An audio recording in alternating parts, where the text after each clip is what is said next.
On today's episode of Let's Talk FGO, we're going to talk to you about this Olympus Part 2 banner, and also, hey, guess what? The Apocrypha Collab is coming, so not only will we talk about the pre-campaign, but also, we've got a pre-game for you, and some other new stuff.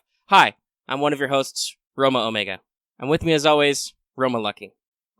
Well, I guess all roads lead to Rome, but everyone, I hope you are enjoying Fate Grand Order, aka a giant game of checkers. And while we here at Studio Omega like to bring you the latest in FGO-related news and memes, we will be talking about the current and future events for both the JP and EM versions of the game, so anyone not wanting spoilers should become a Roman subject. Roma. There's going to be a lot of Roma jokes today. So, let's see. Well, we've done our cold open. We might as well jump straight to the next part, especially as I feel a cough coming on. And remind everybody that this episode is brought to you by our patrons like Agio Comics, Blacklist OG, Qua, Jeremy Vasquez, Kylie Denton, Nestor Flores, Rogue Ramen, Shawnee P, some guy named Bob, Sodason over 24, and Video Gamer 75. And if you like what we do and want to see us do more, you should consider supporting us on Patreon. You can access episodes early and lots of other goodies, and it really helps us out. Thank you for support, everybody. Thank you. Can I get it? Yeah, there you go. I did realize that the fucking Great Holy Grail War was literally just a giant game of checkers. I was like, yeah, it was red v black. I think they probably would go for more of a chess theme. Yeah, I know. I thought they would have gone with chess. But they were red and black. I don't know. Maybe red was cooler. Red's always cooler. Gotta go fast. But yeah, I guess let's keep on keeping on because we got some stuff to talk about later. I can explain an event. So let's go ahead and check in with everybody's favorite. Go ahead, real quick. Senpai, 起きてください. That's right, everybody. It's time for Wake the Fuck Up, Senpai, our regular segment for pro tips. So we've got an event coming up that includes double FP and double suck chance for specific servants, so feel free to hoard XP for them. This will be a common theme of a lot of events from now on, where very specific servants are like, okay, you get half AP interludes and rank ups, you get double XPs, you get, better FP, all that stuff. So just keep an eye out for that in the future. That's it. That's all I got. Yeah, that's useful. Just a little reminder. And then, since it's just me, I'll go ahead and power on through to Records from the Throne. Number 1, Protected Salieri's smile. His spooky, spooky smile. And also, I literally, it was like 10 minutes ago, I completed the CQ. You went complete Phil Cash on it, though. Oh, yeah. But whatever, it's done. Mm-hmm. Who cares? It was kind of a pain in the dick, because... well, lucky you haven't done it yet, so I'll let you know if you want to do it. I'm doing shit now. Is that so? On her last bar, Nezha gets a shitload of buffs that reduce all of her damage and make her do lots of damage and all that other dumb shit. You can only remove those buffs if you hit her with a quick card. Guess who doesn't have a lot of quick cards? Sabers. Oof. So, depending on your servant selection, it's real rough. It's basically hardcore punishing you if you don't have a really good Caesar or Bedivere. Or if you didn't roll Summer Fran or Okita. Like, some people started listing me off Sabers who have 2 quick cards, and I was like, okay, but those are limited Sabers. I literally don't own those. Like, I think I don't own a single limited Saber. Or Storylock. Well, no, that's wrong. I have Nero and... I have Nero and Saber Altar, that's right. I was thinking of, like, Gawain and stuff. I have Lancelot, I've got Nero, Saber Altar. Nero was from rolling, but Saber Altar was on ticket. But limiteds, I don't think I've got anybody. I'm just not lucky with Sabers. I think this is an old joke in Let's Talk FGO that I'm clearly the Rin of this setup. I'm always trying for Sabers, but I always get archers. But yeah, that's me. That team. Yeah, look, he has no records because he hasn't done shit in FGO. Like right now, I'm streaming to our patrons on Discord. Me just trying to get through fucking everything. I mean, I gotta be honest. I've done the event main quests, I guess, for the courts. That's about it. Like, I got some EXPs. That's how I got leveled Salieri, because it was alls. But other than that, I'm like, I don't fucking know what I'm doing. I don't know what's what in this event at all. What I should be doing, why I'm doing it. You know what? I don't know. I didn't put it in the notes, but let's put this in All the Worlds of Evil. Man, Go West sucks. It still sucks. I don't like this event. Nobody likes this event. Why does it exist? I don't know. Like, I've been putting more time into fucking Arknights than anything right now. Everyone take a fucking drink. But, That reminds me. Once again, I've let an afternoon go by, and I have not logged into Ghost Frontline or Azure Lane. Everybody drink twice. Okay, but let's focus on the next step, which is, hey, did you do your master missions? So, you need to defeat 15 sabers or riders, not bosses or servants. You need to defeat 15 archers or casters, not bosses or servants. You need to defeat 15 lancers or assassins, not bosses or servants. Defeat 20 demonic enemies, complete 5 quests, and complete 10 quests.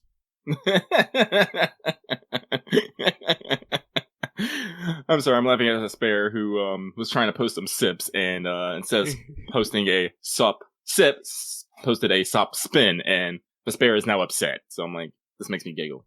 Yes. But yes, that's your master missions. Okay, let's do the news. I gotta talk about it later. How do you want to handle the news? You want to take the news? Do you want to alternate? I can take some news. I can take some news. I can take all the news. All right. I did put a note for me in the news, though. I see it. It's very red. Yeah, that's how we used to do things. Now I think we only do that for, normally do that for, records. Yeah, it's because even if I start talking, you'll interrupt anyway, so what the fuck ever. So... So, over in JP, we have the Olympus Banner 2, running from 416 to 430. Basically, SSR Limited Lancer Romulus, how do you pronounce this? Quirinus? Yeah, I think it's Quirinus. Quirinus? There's a lot of U's and I's in this, okay? Qui? The vowels are nothing but U's and I's. Literally. And it's on this banner with the same CEs from Banner 1. So, yeah, basically, Romulus got the fucking upgrade that it always deserved. Because I think it was actually said, back in the beginning, that Romulus should have been, an SR Lancer Storylock? Yeah, so that was my bullet points, is that some people, generally I think our community is pretty positive, but I know that there are some people out in the world, especially when the Lostbelt first dropped, because he's a story support, hence why he's on the second banner. But there were some people who were a little jazzed about why Romulus got to be so cool, because they associate Romulus with being a mediocre unit nobody uses because he exists in the same slot as Ku, which is fair. There's no Ku, but still. Can Ku clear waves? So he's probably gonna be like, Ku can clear waves. I don't think that's how that works. Anyway. There's some solo. I don't know. I mean, as long as it's not taking one more turn, yeah, sure. Eventually. But anyway. But here's the thing. Romulus has always been this good. Have you looked at his stats lately? They're all, not his game stats, his lore stats. They're all really good. We had a conversation in our Discord a while ago about Lancer luck, because that's a long-running gag, basically, that most Lancers have terrible luck. Ku is E. Skahak, as bullshit as she is D, right? Mm-hmm. Regular Romulus has luck B. I think he doesn't have a single stat lower than B, actually. I'd have to double check. Even Lancer Artoria goes from A to C when she becomes a Lancer, right? Yeah. So, Romulus's spear is the Spear of Beginnings, as opposed to Runconiad, which is the Spear of Endings, right? Yeah. So there's a lot of deliberate comparison to the fact that he should be stronger, and I think, yes, I believe the devs said that they, in retrospect, they probably should have built him more along the lines of somebody like Lancer Alter and had him be a 4-star Storylock type unit. Mm-hmm. So obviously that means that he should have been stronger, and he is stronger as Romulus-Quirinus form, which was hinted at all the way since 2016, because y'all need to read Matt's profiles. The name Quirinus was dropped there, and if you don't know, Quirinus is actually a Roman deity. And while it may have been a Sabine war god before that, Quirinus was syncretized with the deified Romulus, so that is legit. It, by the way, literally means guy who has spear. It's a rough translation from the Latin, so pretty straightforward. Don't want to throw shade at people who haven't read Math, because again, they still haven't come out. I know, they're still in Japanese, but it is definitely it's definitely a thing where some people are like, oh my gosh, I can't believe they're wanking Romulus so much all of a sudden. I'm like, it's not sudden, guys. It's the writers have known this is a possibility for a while, because the other thing is, this is even in his in-game profile, regular Romulus has Imperial Privilege EX, which he is canonically using to suppress his divinity. He should have a divinity rank, but in-game he does not. So this is Romulus-Quirinus is basically what happens when he stops hiding his divinity. When he stops hiding his power level and he goes, Super Roma God, Super Roma. Oh, excuse me. That's not a new joke. I made that joke earlier. But yeah, so I think it's cool because this is the thing we're talking about with Lostbelts, right? This is giving an old character new life that he should have had. Like, Romulus really probably should have been this big of a deal to start with, but launch FGO. Because he is the mythic founder / founding deity of Rome. The foundation of Western civilization. Lucky made the joke earlier about all roads lead to Rome. Mm-hmm. Like, it's kind of a big deal, guys. Yeah. Anyway, that's just my brief Romulus rant before we talk about him as an actual unit, because that is going to be fun. But I will let Lucky cover all the rest of the news, because he's got to read a list of names. I do. So over here we have the Babylonia anime campaign 4 running from 4/14 to 4/21. Log in for 6 days and get 12 Saint Quartz and a special CE. We had a bit of a hiccup when that first came out, as when they gave out the CE, it didn't actually fully load the asset, so everyone just got the blank background. Oh boy, did people love that one. Oh yeah, I'm pretty sure a lot of people took screenshots. It's the home screen on a lot of phones now. I wouldn't be surprised if someone's putting in some orders for a case, so the back of their phone could look like a CE. Actually, that sounds like a fucking baller idea. Just make the back of my phone case a fucking the blank, and then put the front as just some CE that I like. Yeah, that sounds awesome. I should do that. The blank CE effect doesn't look bad. It was just really super funny. Yeah. Okay. But so I might do that later. So yeah, but as I said, it's like I already used the image of the CE. It's the one with Aresh and Ren looking, goddess-like, I guess, detached, aloof. This is actually the fourth one of those CEs they did, though, right? For Babylonia, like there was one for every campaign. Yeah, and each one showed off different characters. It just occurred to me a while ago. It's like, wow, they really did do 4 special commemorative CEs for this. Well, I guess it was a big deal anime. Yeah. Gosh, are they going to give Solomon the same treatment? Damn. Well, they're probably going to, depending on how long Solomon is. That's true. We still don't know what format that's in. Like, if it's like a single, if it's only like a couple OVAs, probably not. They'll probably give, even if it's a couple, they'll probably have a beginning one that's all like the pre-release, like surprise, and then the end release. So, we will see. I expect because there's 2 Camelot movies, there will be at least 2 Camelot CEs. Probably. Oh, heck, does that mean we're finally going to get some Knights of the Round banners? Maybe. Because they've had several for the stage play, but obviously we don't have the stage play. But now we're going to get the movie, which gives them an excuse to actually give us actual, real FFVIIR rate-ups. The shock. Yeah, we are kind of in COVID hell. Well, we'll see if they do that. They really should do an Agravain release. Watch, Agravain's going to be a limited 3-star. I can see it. But, alright, so, also over here, we have the Apocrypha Collab pre-campaign running from 4/19 to 5/3. Log in for 7 days to get 7 Saint Quartz. You can tell this event is older. Now, here is the list of relevant Apocrypha servants. So, you have Mordred, Siegfried, Atalante, David, Karna, Benkei, Astolfo, George, Avikabron, Shakespeare, Jack, Semiramis, Vlad, Berserker, Kentucky, Atalante Altar, Fran, Spartacus, Amakusa, and John. Now, if some of these sound a little weird to you, just want to point out that a lot of those servants some of those servants were supposed to originally be in Apocrypha and just didn't make the cut. Yes, because some people may not know this, but Apocrypha is basically the prototype FGO.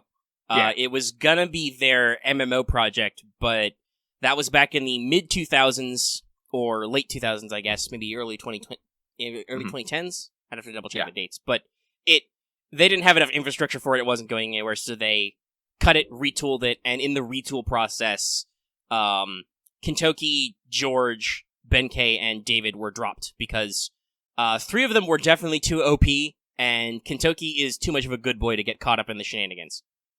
He'd be like golden out. That's not very golden of you. Nope. So, the above servants get the following. Double FP when selected as support. Double X, super and great suck chance. And half AP, rank up, and interludes. So, very productive time to get to work on those servants. as we wind up to this event. So all daily embers and Matt's quests will be open until the 26th, with special quests to get commemorative APOC CEs, animation updates for Mordred, Karna, Siegfried, Atalante, and Spartacus. Jesus. Yeah, they went whole hog. Like, I remember this popped last night, and we were all talking about the pregame, and I scrolled down to the bottom of the summon banner, because it's where the animation updates are listed everywhere, and I was like, guys, have you seen this fucking list? Like, so Spartacus should be Lostbelt 3. Karna's from Lostbelt 4. Like, they pushed up 2 in here, which is great. That's gonna be spicy. I'm kind of like, I guess because it's so recent, they didn't put in Jax, but if they had... Jack is probably too brand new. Yeah. Sadly. Yeah. Like, that's, considering the turnaround time on these things, they probably planned these animation updates for a while. Jack only just dropped with the APOC rerun, which only just ended in JP? Yeah, because, Lost Belt 5 Part 2 started just after. Mm-hmm. Given how fast they're moving them up, they probably won't make us... I don't know if they'll make us wait all the way to APOC rerun to do Jack's animations, though. Oh, geez, we're closing quick on fucking Golden Week. We're about to see what the fucking collab is now. Yes. JP's probably going to be a lot of dead air while giving people time to clear Lost Belt 5, and then it's going to be the collab. So we're going to see what the fuck they do. Yeah. It's going to be interesting. Anyway. It's going to be interesting. Anyway, so we have 2 summer bannings. Well, the red and black faction. Yes, Dallas, it is the Fate Rec Room, which has Galahad, Altar, and Longinus in it. Those are the Synod Servants. Anyway, so Black Faction features Siegfried, Ostel, and Fran on raid up all the time with a rotation between Vlad, John, and Jack. Red Faction has Atalante up all the time with a rotation between Mordred, Karna, Amakusa, and Semiramis. You cannot summon servants from the other faction on a faction banner, so no worries about spooks. Now, we're also going to get Apocrypha themed CEs, which are on the banner, or in the FP summon for the time period. Most excellent. Also, I think when we were talking about stuff you missed, we're going to get the special quests to get the 2 commemorative APOC CEs, because those were for the anime, and we didn't get those yet. I thought I mentioned that. Oh, well. Oh, if you did, you must have cut out for me. I don't think I heard it. Sorry. Whatever, we covered it. Sorry. So, yeah, the Apocrypha... I said, since this is a brand new event, I'm probably going to try pretty hard on it. Especially since I'm super excited for I'm way more excited for this than Go West. Well, that's always the rub. It's like that's always the rub is when you've gone whole hog on the event the first time, it's always hard to bring up that energy the second time. So you're just like, and Go West was a pain in the ass to go whole hog on. Like they gave us some serious quality of life with like compressing the quests to get the special drops and making it so you can earn orbs and talismans at the same time, earn all that stuff, more bonus servants. So yeah, but I'm ready for Apocrypha. I'm gonna have a good support setup for this. Yeah, as I said, I'm like right now. I'm probably gonna enter the fucking mines and stock up on some C. As soon as they open that thing up, and they give the double XP, I'm gonna be like, I'm out of here. I'm donezo. Mic drop. Bye. I'm gonna go punch caster hands. Because I'm pretty sure I want to put a VK Baron in my slot for caster. No offense to Billy Shakes. I said seriously. I just want to slap golems on everything. Okay. All right. That reminds me. Daily Melt did do a very funny VK Baron. Really? Day. Yes. Let me see if I can dig it up. Ow. The last Daily Myth I saw was some leg. Well, also and some butt. And some butt. Some leg and butt. Thighs. Chicken legs. Let's see. Here it is. I wonder if I should actually follow them. I don't know. You probably should. They do it every day. Yeah, I know, but I don't look at Twitter every day. Oh, yes, I do remember this. What if it was a golem? And then it's just... it just looks like either Melt put on a golem hat or a golem is just wearing Melt's weird straitjacket thing. No, I remember this because I died at fucking Enrique Braun's reaction. I like freaking out. It's like, yeah. The other thing I like about Enrique Braun the most, especially again, tangent. Well, I guess it's only partially tangenting because this is one of those instances where you get the representation of a servant in one media, and then another set of media actually shows them in a different way, and it kind of sells you on them a little bit more. FGO is really good at that. They have done a lot to take units that are really shitty people and you hate them in their home, homework and just make you go, but I love them now. Like, think about Cursed Arm in Heaven's Feel, and then think about Cursed Arm in Camelot, right? Well, just Cursed Arm in general in FGO. He's always just a cool uncle, bro. I've heard a lot of people also, because the thing about Sieg as a unit is he is basically post-Apocrypha, so he's had all his character development. Oh, that's good. So that'll be really interesting to see. Oh, Yeah, there's some but- CSR I cannot retweet. Oh, excuse me, I need to go on. That will not stop me. Oh, I know that won't stop you. But I don't know this character. Wait, is that Meryl? That is Meryl. Where's your... This is the What one is thing I it? don't like about QSSC robots is there's no text with these posts. Yeah. So I'm Yeah, like, so I'm like, I don't I'm know not what the sure fuck who- this is. Like, I think it's Meryl, but I could be wrong. Let me check in the comments. Maybe someone will have a better idea. Nope, everyone's just posting nutting pictures. But yeah, so like I think you and I have said this. We really want there to be a fucking Extella collab or something, so we can get Archimedes and FGO. Yeah. One, because he'd be a good, actually, heck, he could be AOE or single target with his death laser. They could do it either way. Yeah. But he'd be a really interesting high rarity caster, and also you'd actually get to see his personality when he's not being which is like, unfortunately in Extella, because he's a villain's character, is just, you know, he ping pongs very quickly from I'm vague exposition to foolish mortals. No, how could I lose? This cannot be. The Velber star allowed me to cheat death. That's a 1%er.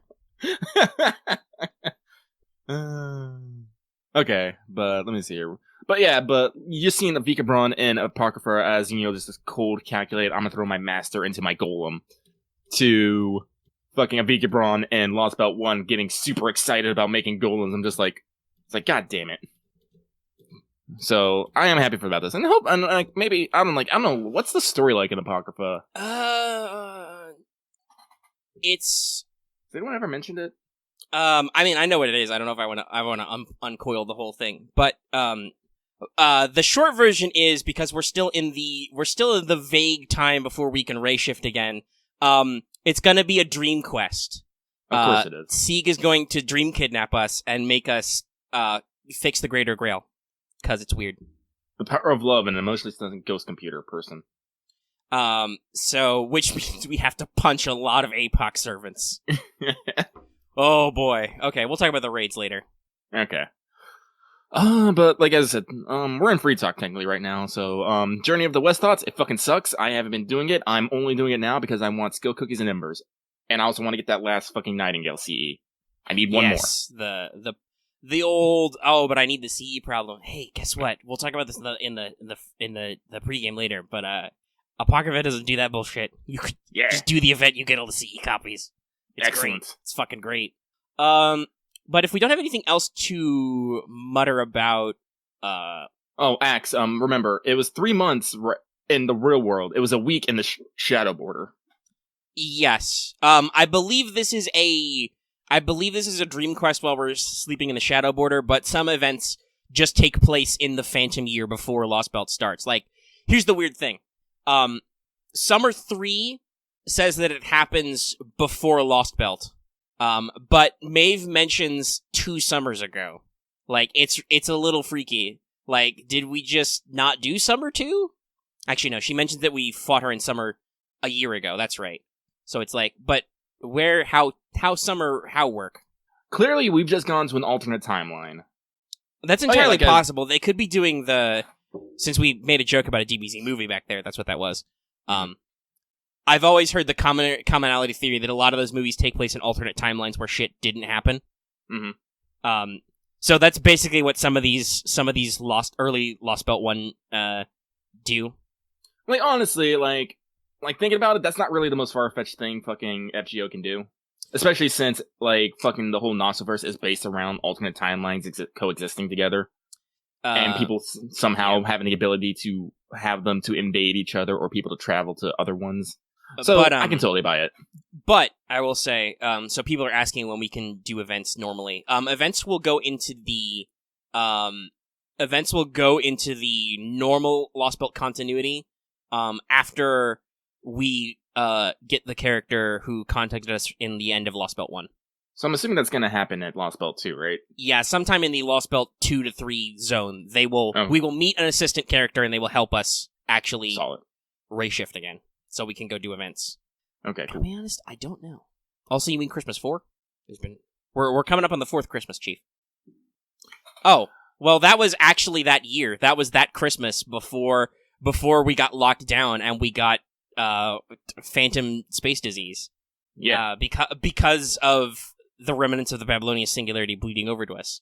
Once again, please, for the love of God, Cloverworks, give me that extra bonus Blu-ray episode, Merry Christmas from the Underworld. I hope an they would end of actually release it Candy on Star Photon Christmas. I want them to actually release it on Christmas, though. They could also do it as a Christmas special. That would be pretty funny. An extra Babylonia episode. Mm-hmm. Especially since the anime was pretty short. Make it an OVA. Well, as I said, we're still waiting on the Grand Temple of Time, Solomon, and its deets. So, who knows? Yes. But anyway, that's the time shenanigans. But yeah, so, let us leave there for a second. Mm-hmm. And let's talk about new servant quick deets. So, this one's gonna be pretty fun. This is our first new SSR Lancer since Bradamante. Though Bradamante is permanent. And Romulus-Quirinus goes pretty much the other direction entirely. Bradamante was very big HP. Yes, big HP. But Quirinus has the highest attack among SSR Lancers now. And ties with Karna for the lowest HP. So he basically scooches a few points ahead of Karna in terms of attack. So he's got an oddly Saber-style QAABB deck. Median hit bounce and NP gain. Pretty typical stuff. But before we talk about his NP, we have to hit up his skills. Because this will make this make sense. So, skill number 1 is a special charisma. All allies get the normal 10 to 20% attack and crit up for 3 turns. If your allies are Roman, they also get an additional 20 to 30% crit, which is pretty good. That's a fairly decent roster. Just think about all the Neros you can buff with that. And then, all enemies get debuffed with the Roman trait for 5 turns. By the way, this is a charisma, so at its max skill level, it has a cooldown of 5 turns. So, guess what? Everybody is Roman forever. Second skill, Apotheosis, gives him 2 hits of invincibility for 3 turns, a 20 to 30% battery, that's right, you can K-scope this motherfucker, and 10 crit stars. And then the last skill gives him 20 to 30% buster up for 3 turns, so pretty typical steroid. Ups his star weight for 1 turn and means that when he attacks enemies for 3 turns, he will inflict the Roman trait debuff for 5 turns. Real big on that making enemies Roman. Why? Okay, so, follow me on this. His NP is an AoE buster. It makes all allies Roman. It makes all enemies Roman. And it gives the team attack for 3 turns based on overcharge. The minimum is 10%. But also, he deals an additional 20% damage to any enemy who has the Roman trait applied to a maximum of 10 stacks, which is like plus 300% damage, I think. So, if you stack a few Romas on your enemies, you will do a shitload of damage to them. So for passives, he's got Magic Resistance A, Independent Action B+, more Lancers need that really, for that crit strength. And he's got a Special Divinity, which increases his damage a little bit, but also gives him 9% buster up. Mm-hmm. Yeah, I think the way they're phrasing it as 300 is total, so it's 100% damage normally, and then it's 20% per stack, so for a total of 300% damage, which is crazy. So, a very solid new offensive Lancer, though I will say, the fact that he can stack damage so high is arguably overkill, and you still have to deal with break bars. Like, you're not gonna need plus 200% damage in most cases, nor are you necessarily gonna get that many stacks on an enemy. So, it's a little bit like, okay, there's no reason you need to go that high, but it'll make certain challenge quests fun.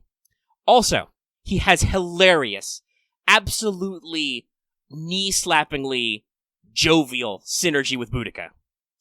Because here's the thing, Boudica's first skill did get an upgrade recently. Now it gives all allies her anti-Roman bonus. Up to 60% extra damage versus Romans. Romulus-Quirinus' first skill makes all enemies Roman. So, it's great. Put them together, hilarious. Yeah, people have already been posting videos of fucking, oh yeah, people are posting them now. Yeah, there are a couple of meme runs with Boudica plus Roma, because, honestly, like, they have, the numbers are freakish. I did the math earlier. It's like, obviously you have to max their skill levels, but you can get, like, 50% attack, or like 30% attack up and like 70% crit up with 30%, 60%, sorry, extra bonus damage versus all enemies. Like, Romulus-Quirinus doesn't even need to do big damage. Literally put any damage dealer between him and Boudica, and you will fuck up somebody's day. And he's got a 20% battery. You could put a K-scope on him. He could NP turn 1. Yeah, it's pretty fun. I mean, in terms of conventional damage output as an AoE Lancer, I think Karna does do better, because Karna has, well, let's see. So he's got Mana Burst Flame, which mixes the Buster and NP up, so his NP hits harder. And he's got a lot of useful stuff in his kit, because he's got Knowledge of the Deprived, so he can do enemy NP seal. Mana Burst Flame is 30% Buster up, and then 20% NP damage on top. And then his last skill also gives him the battery, but with more Star Drop and crit strength, right? So, he, especially with his NP update, will punch pretty hard. Yeah, he does have, that's his upgraded NP does 20% Buster resistance down for 3 turns. And also deals extra damage versus divine enemies. So, they both punch pretty hard, so this is one of those things that we talk about, like, oh, you shouldn't feel like your units are obsolete. Karna's still really good, and arguably is better for when you face those divine matchups.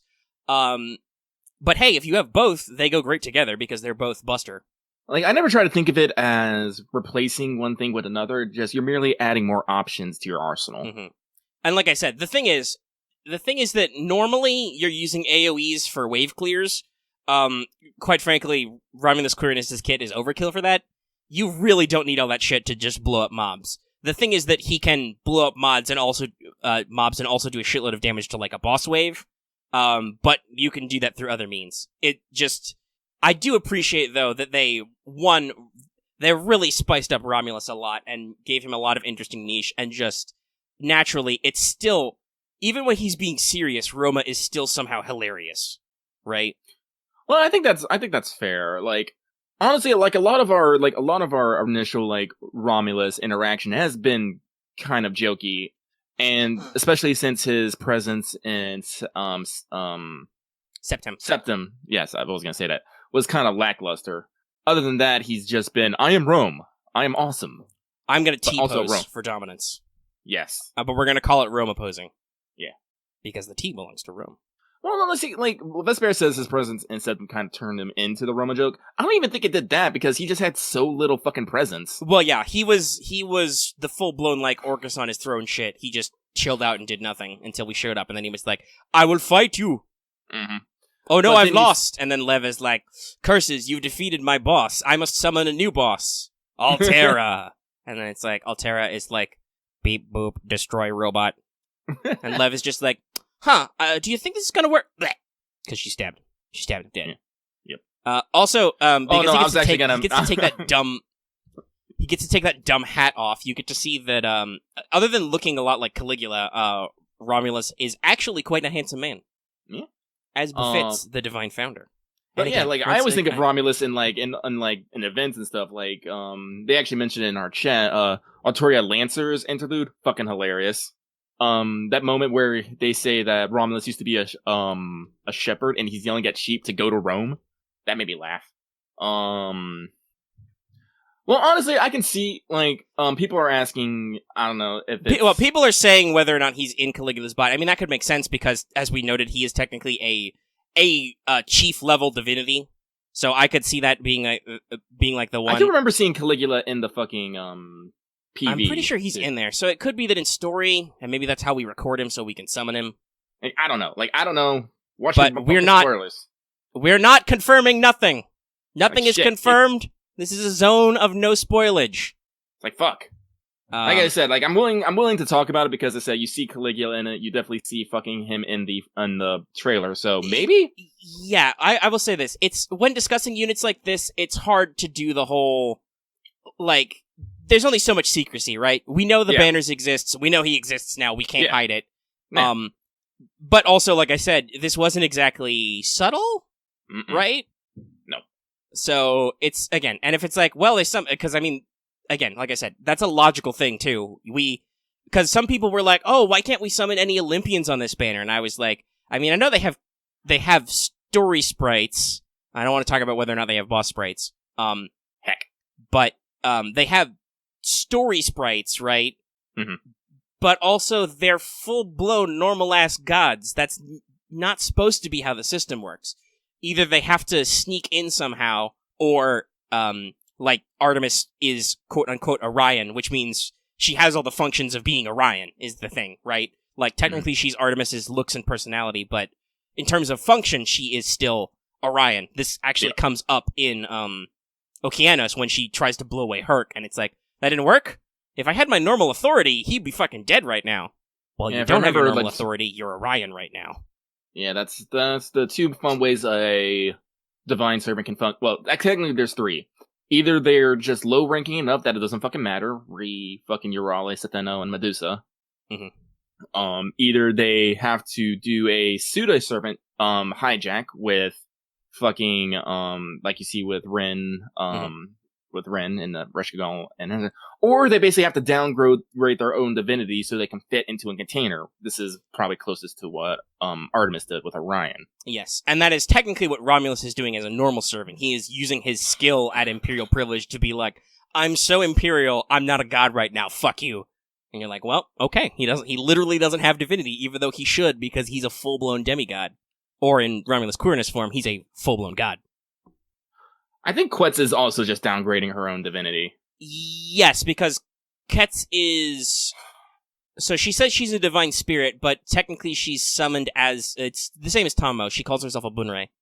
So she is technically like a fork. She is a specific instance of the deity Quetzalcoatl in a specific body. Yeah. So that's why she still has divinity A+, which I think is the highest divinity gets. There's nobody else who's like A+ or A++ or whatever. But it's still technically she is somehow limited by a human container, kind of. Mm-hmm. Oh, it is EX, okay. Yeah. It's a weird thing, but it's basically, though I think we had this discussion way back. Somebody actually posted a comment that was actually a certain amount of, there were certain types of devotions to the Aztec deities where the priest would become possessed, right? Oh, interesting. So, that's an actual part of the mythology that, like, similar to how some African syncretic religions work. So the deities would actually, like, come down and possess the priest temporarily and guide their actions. So I believe that's supposed to be the explanation for why Ketz can just show up. It's just like, I'm just some rando right now. Or she's holding herself back to Lucha. Mm-hmm. Speaking of which, now that since we are, merely months away from our next guaranteed SSR, people have been posting their what do you want to call them? Their picks, choices. Yeah, we do so I don't know if y'all in the wider community do this, but on Discord it's pretty typical when, even if it's not close, whenever the discussion about GSSR comes up, to take a screen grab of the possibles and post it. Both in raw form and then to actually, like, check off who you got. Yeah. So it's usually people to be like, well, some people are just like, some people talk about their suffering. Other people are like, here's what I got. So me, like, I scratch off the units I've got, and I kind of use that as a visual aid to decide what I'm rolling. Since I have a lot of extras, I think I'm going to skip the Free Salieri raid up this year, because I got him at NP1. And I'm going to probably go for Sabers, because my only SSR Sabers are Altera and Mordred, who I both have at NP1, so I wouldn't really be mad about an NP2. And you never know what I could get. Lucky continues to die with this choice because he wants a little bit of everything. Yep. Yeah, like, I'm still trying to get Da Vinci, but I think out of all the SSR casters, I don't have two. That's it. I don't have Da Vinci, and I don't have the Duchess. But I still want a Da Vinci. But we actually, Mega brought this up later. There is supposed to be a Da Vinci raid up some point later this year, like late this year. Yeah, so you were like, when does Da Vinci get another ban up? And I was like, scanning, detecting. And she should have 2 more in the next 2 years. One of which is FGO Memories 1, which, gosh, I really hope they do, because here's the thing. Not only is it a solo Da Vinci raid up, but also it's a rate up on literally every year 1 CE, or every part 1 CE, including even the limited ones, the SSR ones show up in the pool. Mm-hmm. So, it's a really great opportunity for you to try and get some CEs you may have missed if you only started playing recently, and it's a solo rate up for Da Vinci. I don't remember what the other one was, but it's not a solo. Oh, that's right, it's Learning with Manga. It's in the dead month next year between the CBC event and Lostbelt 4, where there's like literally a month where nothing happens. They snuck an Altera and Da Vinci banner in there. Listen, Lucky's Da Vinci wand is high because he's been playing Final Fantasy VII Remake, and Maya Sakamoto is also the voice of Aerith, and she uses Da Vinci's Chan's small voice a lot, so I'm just like, ah! Yeah, I still haven't found her again to test the audio. Yeah. Oh, yeah. Oh, yeah, like, I'm playing it in English. Well, I'm trying to get to play in English. It's being a butt now. But yeah, first I played it in Japanese, now I'm going to play it in English. Okay, fair. I'm playing it in English mostly the first time, but I'm not averse to just swapping the voices over to hear people talk. Oh, no, I don't, well, this is tangenting. I don't find the English voices bad. I just wanted to play it in Japanese first. No, because, the thing is that, as is typical, the Japanese voice cast has been the same for a long time, and you will hear some Fate alumni in there. Oh, yeah. Cloud is Arthur and Merlin. Yep. In English, not that the voice cast is bad, but yeah. the voice cast has been rotating a lot until it's been hopefully locked in for the remake with these guys, because they're good. Oh, yeah. Barrett's VA especially is like, he really, I think, gets Barrett's lines across very well. Because we all know Barrett, he's a big softy inside, but he's also a scary black man outside. Chris, well, actually, we probably, I'm gonna, unless I do want to talk about 7 right now, we should probably not do it. No, last week's episode of What's Up was titled The One That's Not About Final Fantasy VII Remake. This week's will probably be titled The One That Is, because I'm 6-7 hours in. I might be more by the time we record. So, brief tangent, but I've decided how I'm going to handle this is I'm alternating days. Wednesday was a Persona 5 day, Thursday was a Final Fantasy VII day, today will be a Persona 5 day, tomorrow will be a Final Fantasy VII day. And I'll keep going until I beat one of them or I get tired or something and die. Yeah. Anyway, let us stop faffing. R.I.P. Robin. And let's move on into the Apoc Collab pregame. Because I gotta be honest, some of you... I had to do a little bit of a think-you-do on this event on how to understand it. So some of you may actually be confused if you're not paying attention. So watch out for this. Because it's a weird one, guys. It's a raid event, but it has a point ladder, not a damage ladder, a point ladder, and then a lot of stuff in between. So, basically, you're going to do the first couple main quests set up. This will get you your temporary Sieg copy and get you started. Oh, yeah. Then, there's going to be a raid schedule. There's a schedule of raids per part. Globally, we must take down the boss so many times, usually in the millions, after which the raid will either close until the time limit is up, or we'll unlock the next raid in sequence. That's right, some of these are multi-sequence. Like, you'll beat one boss enough times, and then it'll unlock the next one. So, assuming I've got all this down, and yes, the sectors are timed. So, the first one will last for, it really depends on when people are awake, because, it may be that depending on when you go to bed, the first part will be done before you wake up. Yeah, didn't the JP have this problem the first time?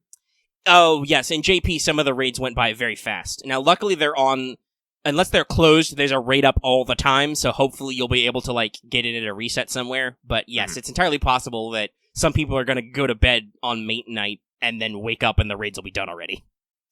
But yes, there's a lot of raids, okay? But let's break down the basics first. They have 3 difficulties, with roughly no matter which boss you fight, and spoilers, the bosses are all the APOC characters. Except Chiron and Achilles, I think they start on your side, and then you have to beat up everybody else. Or mass-produced copies of them, or something, I don't know. You fight everybody multiple times, so I'm not sure if there's a shadow servant situation going on in here, whatever. We'll figure it out when the event happens. The main story is only 9 parts or whatever. You just have to beat all the raids to get there. But, for each different level, they should have the same HP no matter the boss. You should be looking at around 260k, around 450k, around 680k, at the highest level. Every raid quest costs 40 AP to enter. Doesn't matter what difficulty it is, doesn't matter who it is, 40 AP. All raids will drop a lot of Dracul coins, aka your points, and a lot of QP. A lot. What is it? Does it break 1 million? I think it breaks 1 million. I've heard people saying they've been able to get 1 to 2 million per run. Yeah, Zero Ranma, who just did the rerun because they are resident mad lad. You get about 2 mil per run. So that's great. Now, depending on the boss and the part, because you'll fight the same bosses over again at different sequences, you will also get different event currency drops and different mats at a good rate, which is why people are usually like, some of these bosses, it's like the pillars, right? Yeah. It's basically the same thing. You have to defeat them so many millions of times, or million plus time, and they drop certain mats with a fairly regularity, so some people will be going hard on those mats. Like, so the first raids, the first 3, the starting ones is Jack, Shakes, and Evikebron. Jack drops the gold currency, void dust, and grease. Shakespeare drops snake gems and pages, and Evikebron drops gears and scarabs. But there will be later ones where they drop special stuff like lanugos, or stakes, or bones, or chains. There's a lot, okay? So this is the thing that people are gonna prioritize based on the drops you get. Mm-hmm. Yeah, one of the Vlads definitely does stakes. Actually, I think all Vlads do stakes. That's funny. Sometimes they change them up, though. But yeah, so you'll get a decent amount of stuff going on. Where was I in my notes? Alright. So, the raid schedule starts simple, but it gets very complex, so I don't think I can explain it all without a visual aid. There is actually a visual aid, though, that I believe was posted with the event, so you should get a schedule when the event actually drops. The short version is that there are going to be 5 stages, which have 2 to 3 parts, which may or may not rotate through the different raids, depending on the part. And the 5th stage is the one where it gets a little fucking crazy. But, basically, you'll work through them in sequence, you'll have, usually 3 to pick from at any given time. You'll work through them, you'll get the stuff, you'll move on. And, so once you've worked through all the parts, you can do all the main quests. Pretty typical gating. This means you will permanently obtain Sieg, you'll get a Grail. There's a Grail in this event. You'll get 6 Saint Quartz, and you'll get a 3-star CE. It's the Astolfo one. That made me lift my head and be like, really? Yeah, that's the 3 stars of this one. Yeah. Which one is that? Which rider one? Hmm? They're talking about different raids in there. I don't know. I haven't played the event. No, I'm muttering to them in the audience. Oh, the stage 5 one. Yeah, because they're a little bit different. Anyway, it's a whole thing. There'll be a guide. You get to punch lots of bosses. It's fine. So while waiting for the next raid to open, because they are time gated, and it's the typical thing. Once they're all gone, once all the defeats are done, they're done. But once you're waiting for the next raid to open, or once all raids are complete, you can hit up the free quests to continue to get mats and apples. So this is how you farm currency, either when the raids are down or when they're over. So if you missed some stuff.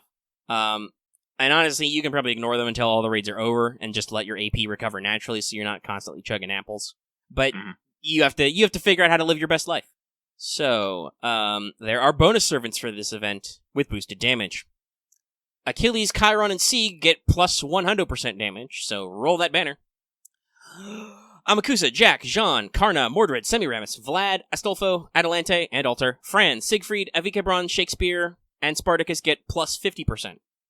Kentucky, David, Benkei, and George get plus 20%. So it's a very diverse number. People are probably, with Kentucky's, are probably going to be very excited that they even get that 20% because... he slaps.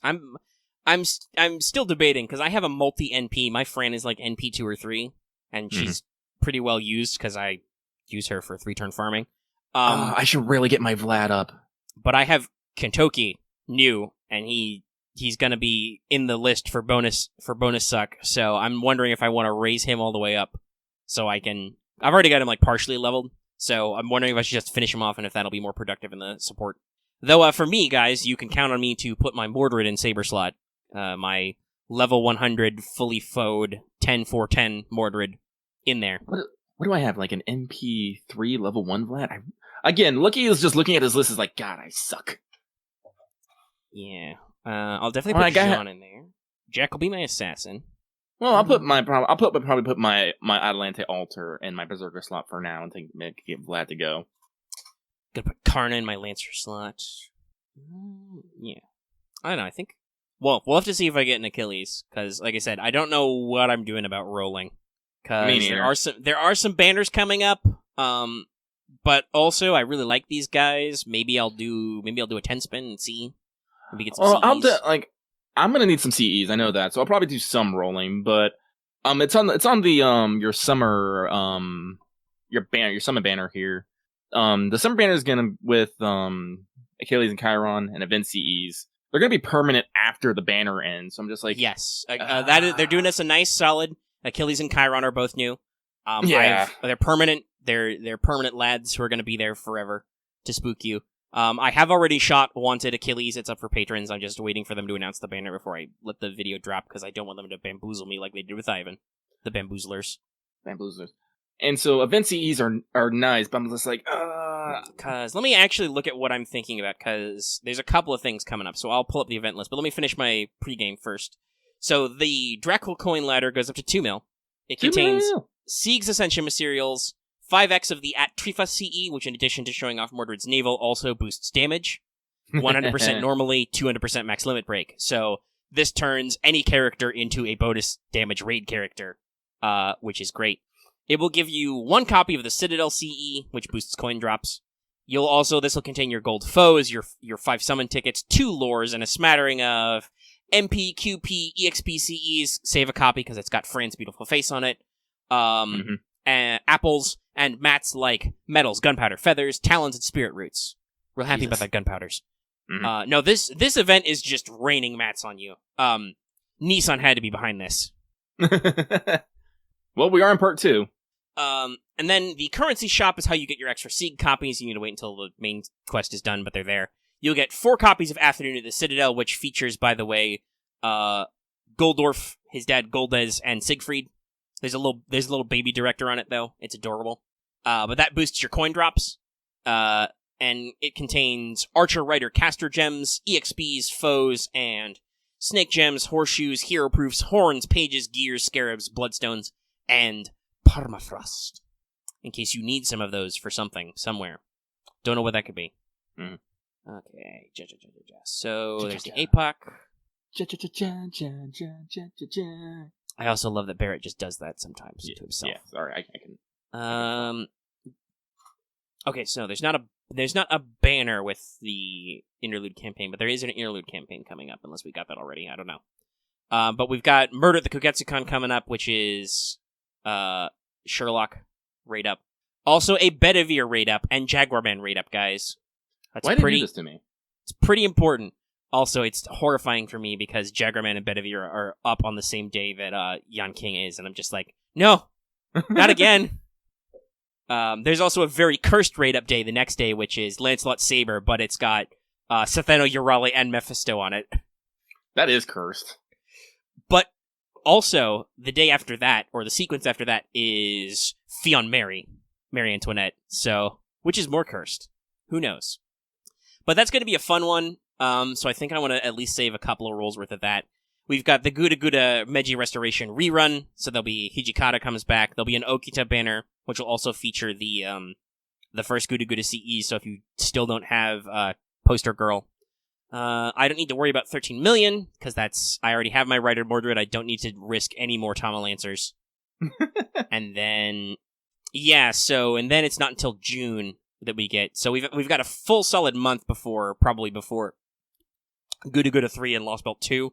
So I'll definitely take some swings on that, because I gotta be honest, I want, when Lostbelt 2 comes out, I'm gonna want to roll on the banner for Sigurd, probably. For Sigurd, Bryn, and Valkyries. Anyway, I will just briefly mention, because we talked about the summon banner already, that there is a challenge quest if you've cleared Solomon, you can do the challenge quest. It's versus Amakusa Shiro and the APOC Rejects for another lore. I don't know, but I presume the damage bonus applies in the challenge event, so that's probably going to be bad for somebody. Somewhere a Jolter laughs. Dallas just says it do. Oh no. Oh, that's bad. Jolter with 200% damage. Ooh, spicy. Spicy memes. That's a beautiful thing about a lot of Avengers is they just have so much fucking attack, you don't even need them to get bonus damage. And then there's a damage CE. But yeah, so, I gotta be honest, the event looks a lot of fun. I keep weird hours, so hopefully I'll be able to get some of these good raids in. And if not, I don't really care that much about, like, super high mat drops. You know me. I'm just gonna want those fucking Dracul coins because I need that CE. And we get a lot of fucking good animation updates with this. It's gonna be so fun to just bust out the Apocrypha boys and just go crazy. You know? Mm-hmm. But yeah, that's the pregame. It's gonna be fun. I'm already tempted to go ahead and set up my support setup, but I won't because I know some people might be farming with all my max limit broken CEs and shit. Yeah, so we still have 3 days left and go west. So yeah, I probably won't switch over until the like extra FP scenario starts. Mm-hmm. But yeah, I think that's basically everything. Though that's all my notes. Hope everybody has a fun time. Yep. All right, so yeah, we talked about that earlier. Jack is probably too recent because that was literally like a month ago in JP with the Apoc Collab rerun, and we don't know when this stuff was programmed. You know. Mm-hmm. But yeah. So. Well, people are also mentioning in our chat that the AX Anime Expo has been canceled, so they're probably not going to have any FGO panel there, which might be a little interesting because, as always, we tend to have our anniversary stream, I guess, around the time of AX. Usually, we do our anniversary stuff at AX because that's a convenient time period to do it because that gives plenty of breathing room for story stuff to happen in June, and then the anniversary kicks off and they give us all the anniversary stuff. Yeah. They're still gonna do it, so we still, like I've said before, Lostbelt 2 has to come out like late June to make it match up for GSSR and stuff. And again, Scotty's the anniversary servant, so you can't release her until you do her story. That would be dumb and weird. That'd be funny, have a Scotty in Lostbelt 2, just like, what? Yeah, just Scotty through Lostbelt 2. But yes, we will probably get some kind of something, like Albert might, record us a message. I mean, if they do it like they did their last stream, I'd be okay with that. That was pretty good. Yeah, we have a few months before it actually happens. We'll have to see how stuff shakes out. Yeah, we don't know the schedule. We don't know their plans. We can only guess. Yeah. We don't know, for instance, if there's going to be future delays because we don't know how. Because Japan wasn't really kicking it in pretty hard until recently. They only declared a state of emergency a while ago. For a while, it was, just business as usual. Mm-hmm. And other than Apple still being a dickhead, mostly we're functional. Yeah. But I don't know how, if they're doing staying from home, how Delightworks pipeline may work with that. If they can work from home, it's a whole thing. So we'll have to see if there's any event delays or anything. What if anything, they do to kind of compensate for that. Because I gotta be honest, I'm a little jaded about the greater FGO community, both in JP and NA. I am quite sure there would be a lot of unreasonable kvetching if there was, like, no event for, like, a couple of weeks. Like, if they were just like, coronavirus lockdown, we can't do anything. Well, supposedly they're still, they're still going for it. They're still advertising. They're booked in for the Tokyo Dome. But that's also not until, like, late July, so we'll have to see where the world is at. I gotta be honest, much like the Olympics, they're probably gonna try and not cancel it until the last possible second, because they've probably put a lot of money into it. Mm-hmm. And who knows, they may just delay the event. They might, like, bring it back at a different time when they're actually allowed out. Mm-hmm. But, yeah, it's gonna be interesting.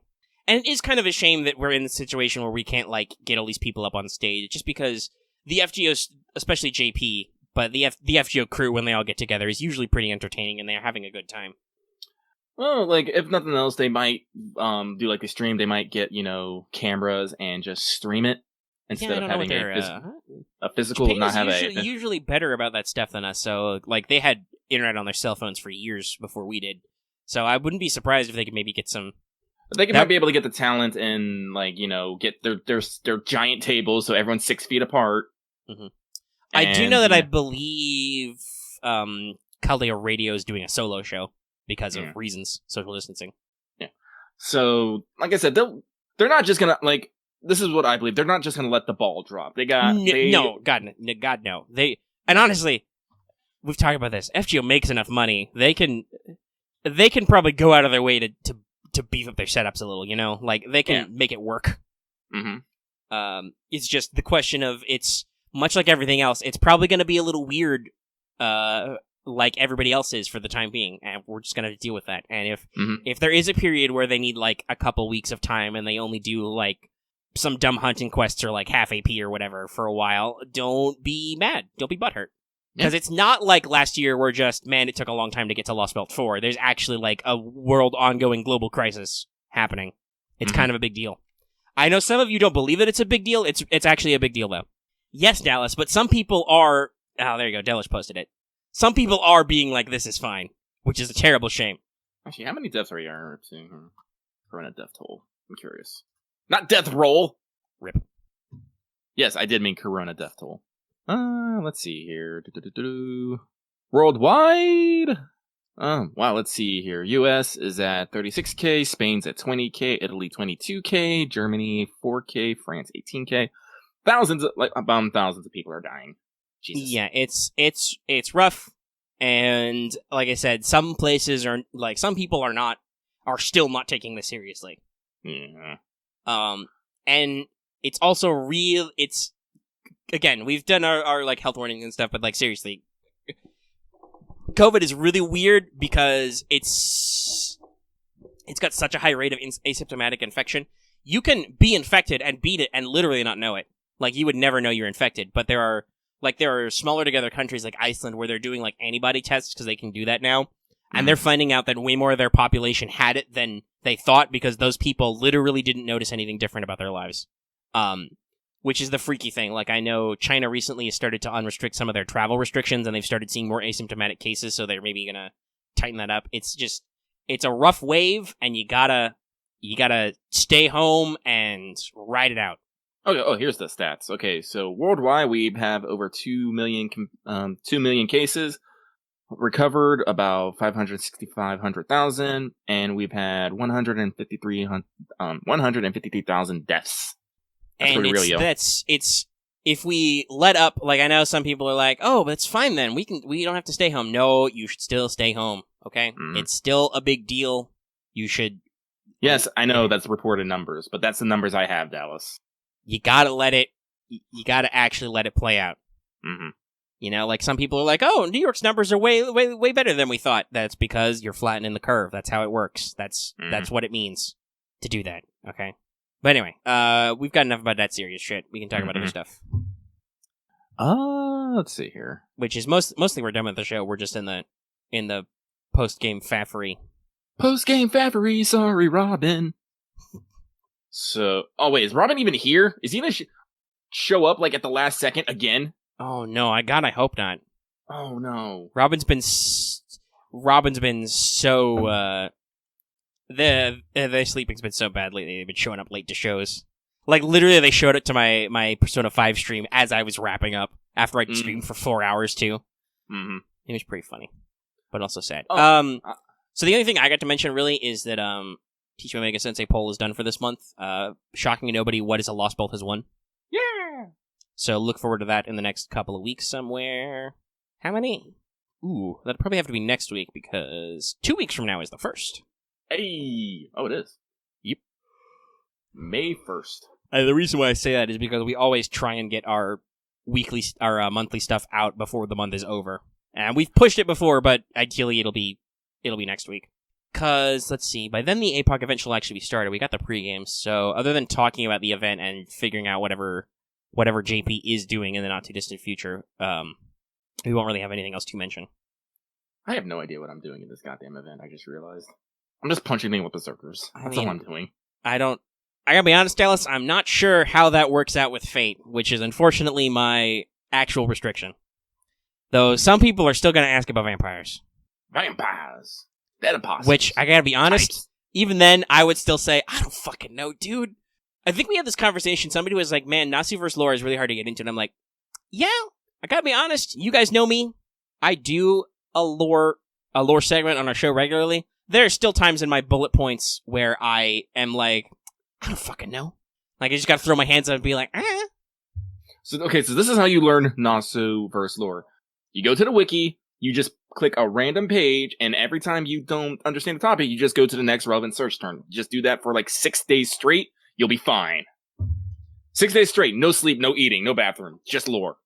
Alright, so I don't understand what a servant is, or what the world is, or what Magecraft is, but I did discover that in the year 2006, there was an April Fool's where everybody was idols. That's probably what would happen, is you just constantly run into April Fool's jokes. Probably. Because that'll be like, Capsule Servants, and then you run into fucking the Type Moon Cafe. I gotta be honest, I feel like if you started reading about Capsule Servant, you'd still get lost. There's some dumb things in there. Like, for some reason, the world is C's, or Cele from Evangelion. And then for some odd reason, you would end up at Melty Blood, and then back again. Also, there's a giant Sakura rope. Capsule is crazy, and I really hope because they are porting it to iOS that we get a translation. Because it's... Well, yeah, Ax, you say that. You are literally correct. Sometimes their jokes are lore. Mm-hmm. Which is why you should always be on the watch out. Always be on the lookout. Ugh. Always be on the lookout of a joke. So yeah, like Nasu lore, it's the best way I can say it is just don't think about it too hard. Honestly, Nasu already thought about it too hard. Yeah, just accept it and he thought about it too hard for you, so you don't have to think about it too hard. Exactly. Just go with it. Why does Mash have a gun? Because magic is like. Remember, this is Mr. Nasu. Magic is semen. All right. Yes. Just go with that. That's your basis for everything. Man, I think I gotta follow this artist. Everybody's retweeting him. They do good stuff. Who just? New artist. Who just? Let me go on Twitter. You're probably retweeting him right now. Yeah, Twitter. I'm gonna go for a follow, especially because this is their Twitter banner. All right, but yeah. So look forward to Teach Me Omega Sensei. And if you liked our weird digression about Final Fantasy VII, be sure to tune in to What's Up. Alright, I think that's everything, Lucky. Should we just... We somehow managed to... The show was really over at like an hour, but now it's an hour 15. Should we just get out of here? Sure, why not? Okay. Alright. Let me stretch, and then let's wrap up. So, if you like this episode, which I hope you did, be sure to give it a like. If you have any comments, leave them in the comment section down below. Or you can hit us up on our Discord. That link is, as always, in our description and on our channel page. And of course, if you're here and haven't already, please subscribe to our channel so you can always get our latest videos, such as the Once at Achilles that's coming out, or that What's Up we talked about. That ain't bad. And of course, consider hitting that bell for notifications, even if you're already subscribed, so you can always know when we post a new video, when we stream, unless a stream accidentally gets unlisted for some reason. Oh god, I need to check to see if mine stayed up. I believe it did. It's in my history. Sekiro and also FF7 and Chell. Yes. Which is why I didn't join you because you started playing FF7. I'm like, you're way farther than me, buddy. I got mad, okay? You got mad you rage quit Sekiro in the middle of a stream? Yeah. That's pretty good. That's like pretty 2 hours in. Alright. But yeah, that's why you should turn on notifications so you know when we post new videos for stream. And of course, like it says at the front of the show, consider supporting us on Patreon. You can access this episode in audio format, downloadable for as little as $1 a month. Lots of other goodies at higher tiers, and it really helps us out, especially in these weird times where YouTube is making me self-police my monetization or whatever weird. That's probably a discussion for What's Up. Anyway, that's the show. Yeah. We've talked way too much. We're gonna go now. Bye. Hey, look, there's my thumbnail. Oh shit.